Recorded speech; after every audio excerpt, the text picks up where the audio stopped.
শেখ হাসিনা তো পালিয়ে গেছেন, পদত্যাগ করলেন কখন, কাকে দিলেন পদত্যাগ পত্র?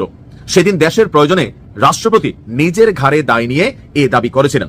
সম্প্রতি কালের সংলাপে অংশ নিয়ে এসব কথা বলেছেন হাবিবুর রহমান হাবিব। তিনি বলছেন, সাংবাদিক মতিউর রহমান ওনার বক্তব্য যে রাষ্ট্রপতির সাক্ষাৎ করে পদত্যাগপত্র সম্বন্ধে জানতে চান, তখন এদিকে বিএনপির মনোনয়ন না পেয়ে পদত্যাগ করলেন রুমিন ফারহানা সহ 20 জন বিএনপি কর্মী। তারেক রহমানকে ফোন করে দিলেন কঠিন হুঁশিয়ারি। মনোনয়ন না পেয়ে তারেক রহমানকে ফোন করে হুমকি দিয়ে যা বললেন রুমিন ফারহানা। তাহলে আমার জীবনের এতগুলা দিন আমি যে নষ্ট করলাম, এখন তো মনে হয় আমি ভুল করছি এবং আমি আস্তে আস্তে নিষ্ক্রিয় হয়ে যাব এবং পুরো অ্যাক্টিভিটির ভিতরে আমি আর যাবো না।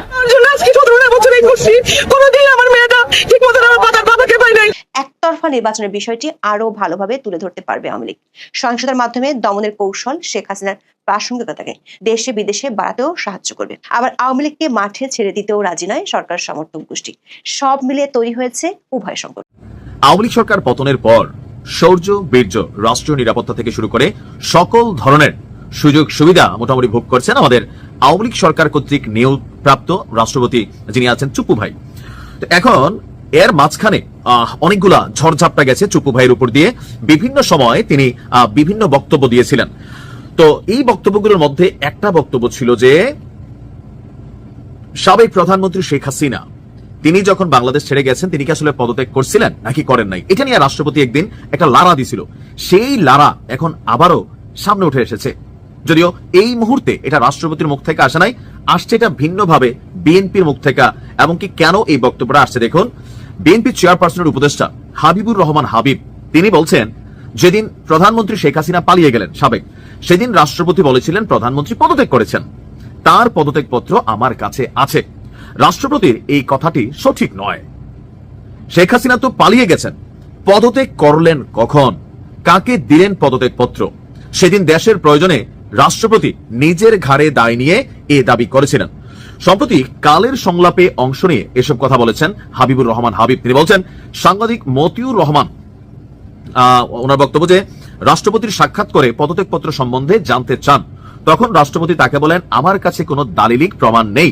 এটা জানার পর অনেকেই দাবি জানালো যে রাষ্ট্রপতিকে পদত্যাগ করতে হবে, আমরা তাকে এ পদ থেকে সরিয়ে ছাড়বো। তিনি বলেন, সেদিন আমিও আমার দল বলেছিলাম ঐকমত্যের ভিত্তিতে যেহেতু এই সরকার আছে, এই সরকার যেহেতু রাষ্ট্রপতির কাছে শপথ নিয়েছে, কাজেই এই রাষ্ট্রপতিকে সরাতে হলে সব দলের মতামতের ভিত্তিতেই হতে হবে।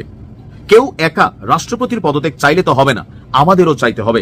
রাষ্ট্রপতি যদি চলে যান তাহলে দেশের সাংবিধানিক সংকট তৈরি হবে। তো সেই সংকট নিরসন হবে কিভাবে? দেশ কিন্তু আবারও অস্থিরতার দিকে চলে যাবে।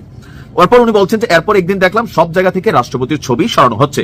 রাষ্ট্রপতিকে সরিয়ে দেওয়ার পর ছবি নামান, যতক্ষণ পর্যন্ত রাষ্ট্রপতি আছে ততক্ষণ পর্যন্ত বিদেশি দূতাবাসে রাষ্ট্রপতির ছবি থাকতে হবে। এখন হঠাৎ করে কেন এই বিষয়টা আবারও আলোচনায় বা নাড়াচাড়া আসছে? এটার কারণ হচ্ছে সাম্প্রতিক সময়ে আবারও কিছু কিছু দল তারা রাষ্ট্রপতির পদত্যাগ দাবি করছেন এবং এই জন্য সরকারকেও প্রেসার ক্রিয়েট করছেন। কিছুটা তো দৃশ্যমান, কিছুটা হচ্ছে অদৃশ্যমান, যে নির্বাচনের আগে যে অন্তর্বর্তী সরকার আসতে যাচ্ছেন বা আমাদের ইন্টারিম যারা রানিং আছেন তাদের আন্ডারে নির্বাচন হবে, কিন্তু রাষ্ট্রপতিকে সরিয়ে নিতে হবে বা তাকে পদত্যাগ করতে হবে। এখন হাবিবুর রহমান হাবিব সম্ভবত ওই পারসেপশনকে মাথায় রেখে আবারও রাষ্ট্রপতির ইস্যুটা সামনে নিয়ে এসেছেন এবং সেই ইস্যু থেকে শেখ হাসিনা যে কি বলা হয় যে ধরেন পদত্যাগ করেননি বা করলেও এটার দালিলিক প্রমাণ কি বলা হয় যে কোথায় আছে, সেই প্রশ্নটা সামনে উঠে আসলো। এই প্রশ্ন যুগে যুগে বিভিন্ন সময় উঠবে, আর এটা রাষ্ট্রপতির এই বক্তব্য এটা একসময় একটা অকাট্য দলিল হিসাবে কোনো একদিন হোক 10 বছর পরে 5 বছর পরে এটা আসলে সামনে আসবে। এখন এই বক্তব্যে যেটা আমরা বুঝতে পারছি, রাষ্ট্রপতিকে সরানোর জন্য যে চাপ তৈরি করা হচ্ছে সেটা নিয়ে বিএনপি অবস্থান প্রথম থেকে ছিল, যার কারণে রাষ্ট্রপতি এখনো টিকে আছেন। হয়তো আবার আলোচনা হচ্ছে, সেই জায়গাটায় মুখ বন্ধ করার জন্য তিনি হয়তো পুরনো কথাগুলো আরো একবার রিপিট করলেন। প্রকৃতিতে শোনা যাচ্ছে শীতের আগমন ধ্বনি, আর উত্তপ্ত রাজনীতিতে বাজছে বহুমুখী সংঘাত সহিংসতার সুর। সেই সুরে যমুনার আকাশে চতুর্মুখী দুশ্চিন্তা ভর করেছে। প্রথম দুশ্চিন্তা সেনাবাহিনীকে নিয়ে। 3 বাহিনীর দাবির মুখে অর্ধেক সেনা সদস্যকে ব্যারাকে ফেরত পাঠাতে বাধ্য হয়েছে সরকার। এমন সিদ্ধান্তের কয়েক ঘন্টার মধ্যেই শুরু হয়ে গেছে নির্বাচন কেন্দ্রিক রক্তপাত। চট্টগ্রামে গুলিবিদ্ধ হয়েছেন বিএনপি প্রার্থী, মারা গেছেন তার এক সমর্থক। এমন ঘটনার পর উটের মতো বাড়িতে মুখ গুজে থাকা স্বরাষ্ট্র উপদেষ্টার ভাঙ্গা টেপ রেকর্ডের অসরতায় বিচলিত ইউনূসের পুরো উপদেষ্টা পরিষদ। সংঘাত হানাহানির এই দুশ্চিন্তার মধ্যে সরকারের হৃদকম্পন বাড়াচ্ছে কার্যক্রম নিষিদ্ধ থাকা আওয়ামী লীগের 4 দিনের কর্মসূচির ঘোষণা।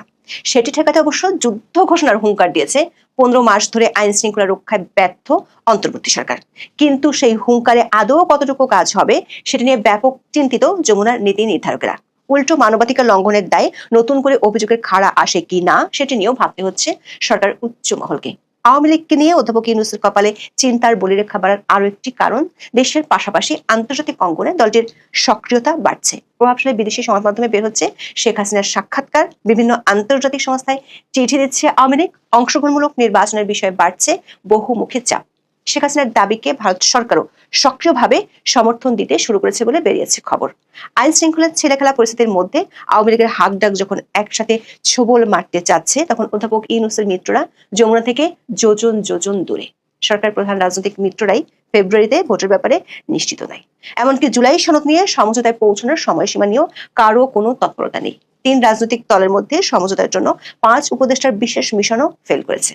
সব মিলিয়ে শীতের বাতাসের সঙ্গে বাংলাদেশে ধেয়ে আসছে রাজনীতির জটিল মেরুকরণ এবং সংঘাত সহিংসতার নতুন আশঙ্কা। চলুন যাওয়া যাক। শেখ হাসিনার বিরুদ্ধে হওয়া একটি মামলায় 13ই নভেম্বর সাজা ঘোষণার দিন তারিখ জানাবে আন্তর্জাতিক অপরাধ আদালত। এই মামলা শুনানিতে সাবেক প্রধানমন্ত্রীর মৃত্যুদণ্ড দাবি করেছে প্রসিকিউশন টিম। আওয়ামী লীগের আশঙ্কা 13ই নভেম্বরের পর যে কোনো দিন তাদের সভাপতির বিরুদ্ধে এমন রায় দিতে পারে ট্রাইব্যুনাল। আর তাই 10ই নভেম্বর থেকে রাস্তায় নামার কর্মসূচি ঘোষণা করেছে। কার্যক্রম স্থগিত থাকা দলটি 12 তারিখ পর্যন্ত 3 দিন জেলা উপজেলায় বিক্ষোভ সমাবেশ করতে চায় আওয়ামী লীগ। এরপর 13ই নভেম্বর ঢাকায় লকডাউন পালনের আহ্বান জানিয়েছে তারা। দলটির নেতারা দাবি করেছেন ঢাকা লকডাউন কর্মসূচি যতটা সম্ভব সফল করতে চান আওয়ামী লীগের তৃণমূলের নেতাকর্মীরা। অন্যদিকে এটি ঠেকাতে সরকারের মিত্র গোষ্ঠীও মাঠে থাকার ঘোষণা দিয়েছে। এতে করে সহিংস হয়ে উঠতে পারে ঢাকার রাজপথ। সরকারের সূত্রগুলো বলছে আওয়ামী লীগের কর্মসূচি নিয়ে সরকারও চিন্তিত। বিশেষ করে প্রায় 15 মাস মানবাধিকার লঙ্ঘনের রেকর্ডের কারণে আন্তর্জাতিক পর্যায়ে ব্যাপক ভাবমূর্তি সংকটের মধ্যে এ ধরনের কর্মসূচি ঘিরে নীতি নির্ধারকদের মধ্যে তৈরি হয়েছে উদ্বেগ। একটি অংশ মনে করছে এই মুহূর্তে আওয়ামী লীগকে দমনের শক্তি প্রয়োগ করলে সংকট আরো বাড়বে। আন্তর্জাতিক সম্প্রদায়ের কাছে রাজনৈতিক দমন পীড়ন এবং একতরফা নির্বাচনের বিষয়টি আরো ভালোভাবে তুলে ধরতে পারবে আওয়ামী লীগ। সহিংসতার মাধ্যমে দমনের কৌশল শেখ হাসিনার প্রাসঙ্গিকতাকে দেশে বিদেশে বাড়াতেও সাহায্য করবে। আবার আওয়ামী লীগকে মাঠে ছেড়ে দিতেও রাজি নয় সরকার সমর্থক গোষ্ঠী। সব মিলিয়ে তৈরি হয়েছে উভয় সংকট। স্বরাষ্ট্র উপদেষ্টা জাহাঙ্গীর আলম 5ই নভেম্বর জানান আওয়ামী লীগের কর্মসূচি প্রতিহত করতে সব প্রস্তুতি নেওয়া হয়েছে।